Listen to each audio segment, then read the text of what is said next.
your views on it? I think it's all about putting the customer at the center and servicing them. So servicing a customer, that is done through multiple channels. And as Kashyap was talking about, whether it's a brick and mortar, whether it's a e-commerce, whether it's m-commerce, whatever it is, but it's making the customer buy that product or feel that product or whatever he wants to do. It will have to be through those multiple channels which are available for him, and he's able to experience it as one company.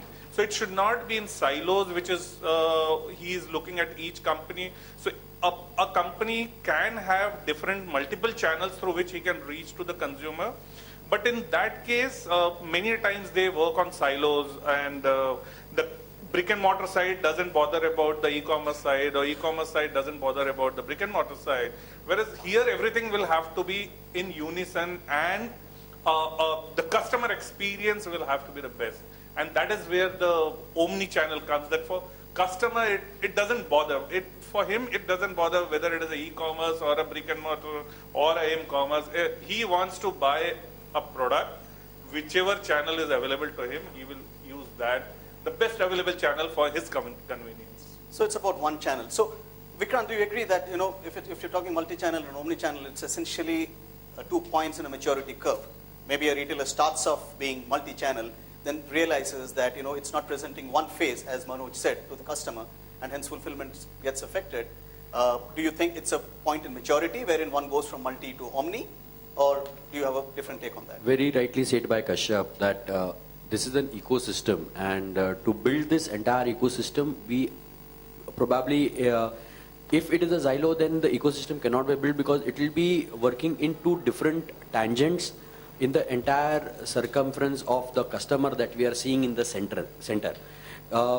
I definitely do agree that we as a retailer, or we as a brand, or we as a person who is empowering the customer to buy a product, be it a service, or be it a luxury, or be it a lifestyle item, the customer has to be treated in a single person or a persona, wherein, you know, even if he is buying a product across the shelf and coming back to the web, or buying it on the web and then coming back across the shelf, the customer has to be treated as the person who has purchased my product from me, rather than, oh, that was the online, oh, that was the offline, or whatever the thing. The day we are able to do that, we can call ourselves that yes, we are going towards the omni-channel kind of a sale. Great. So Bhaskar, does it mean that multi-channel is reality, omni-channel is what we're dreaming for? It's an evolution that we have seen it. Okay, the evolution is 10 years back. Do we have this multi-channel, or do we have omni-channel in place? We don't know, because we never heard that omni-channel at the time. We only know the omni-direction scanner is what I heard. I never heard omni-channel at that point of time. So 10 years down the line, it's only the telecommunication which help us to talk about this. If we don't have telecommunication minus this, we don't have this topic.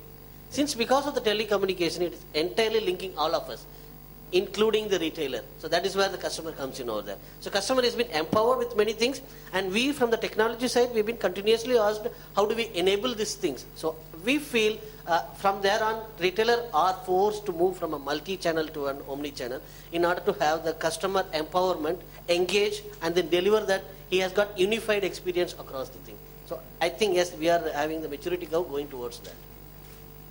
Thanks. Narshajan, your take on it. I think as a technology company, we have kind of, seen and did some research on, what is on top of the retailer's mind. And the global feedback we got is that omnichannel is really on top of every retailer, because all of them understand that there is no choice, because the way the market is kind of evolving, right? They have to go there. But how they are going to evolve, are they going to take a path of maybe, multi-channel first and then, omni-channel? That is something which the retailers have to decide. But if somebody is starting today, right, to look at how can they actually cut off some of the steps and really go to omni-channel as a first priority in their evolution. So I think that would be the much faster way to get this done. That is what our research said. So multi-channel, omni-channel, points in maturity, omni-channel is where we want to be. You guys agree? Do you agree with this definition of omni-channel? If yes, then we move ahead, else no, till we get an answer. Because we've heard this word so many times, right? And from a technology solutions provider's perspective, let me tell you, we would want to sell omni-channel. But the point is the retailer ready for an omni-channel experience? It might be by design that, Kashyap decides that his brick and mortar runs independent of the e-commerce venture. Quite perfect, right? I mean, within the part of, from the perspective of being a part of the maturity curve, I think that's pretty much okay. So do we have a consensus on what omni-channel means? Because we don't like jargon, so we just want to keep it aside. We know what omni-channel means, we'll just keep it aside. Right. Now we get to the more important points. And this is exactly how we would go. We will check with these folks as to who exactly are the customers. Do they know their customers? They're talking of omni-channel retailing. They're talking of satisfying the needs of their customers. Do they know their customers? Right? And we'll quiz them as to how has she evolved over the decade. Right? And what influences her? Probably, these answers are pretty much self-evident. And important thing is, how are you engaging with her now? Then we'll ask upon the technology folks to help us in terms of how can technology help. And last but not the least, we will not leave the room unless and until they convince us that, this success can be measured. What is the point in having something, right, in theory, if you can't measure success? So let's hope that, we will come back with some credible parts on that. So who exactly is your customer? Kashyap, would you know your customer? Who exactly is your customer? Well, I would categorize customer into a type of a customer or different types of customer into 5 different buckets. There can be a loyal customer who is a loyalist to your brand. There can be a discount customer. There can be an impulse customer. There can be a need to buy customer, and there can be a vagabond customer, or you can call it as a wanderer. Okay. Now, there are different characteristics around each of these customers. So as a retailer, one needs to understand, when you go back and look into your customer segmentation, when you're doing your customer segmentation on basis of, I would say, what has been his, cart value, the behavioral aspect, the socio-demographic aspect. When you're looking into that data and doing the segmentation, these are 5 different buckets which is going to eventually evolve. Okay, so you're talking of data-driven segmentation of customers, and that helps you kind of tailor the messages to. Absolutely right. Okay. Because then you're very clear that, what is the treatment that you have to give to each of these buckets. So Vikrant, you represent the entertainment industry, or the films. You own screens and multiplexes. Now, the entertainment industry, the screens, multiplexes are perishable commodities. The seats are perishable. It's like an airline taking off.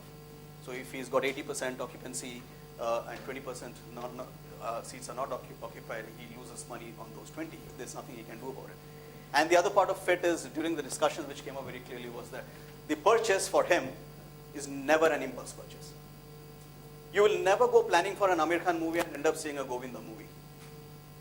Right? You typically know which movie you're going to watch. Correct me if I'm wrong. And Very in true. which case, who exactly is your customer? Because I see almost anyone and everyone who is a customer out there. Well, if I am talking on behalf of the multiplex industry, then every person who is sitting in this room or probably outside is my consumer at one point of the time. But if I'm looking at it from my chain of multiplexes, then I guess I am moving into a very, very specific area which we can call as a catchment area.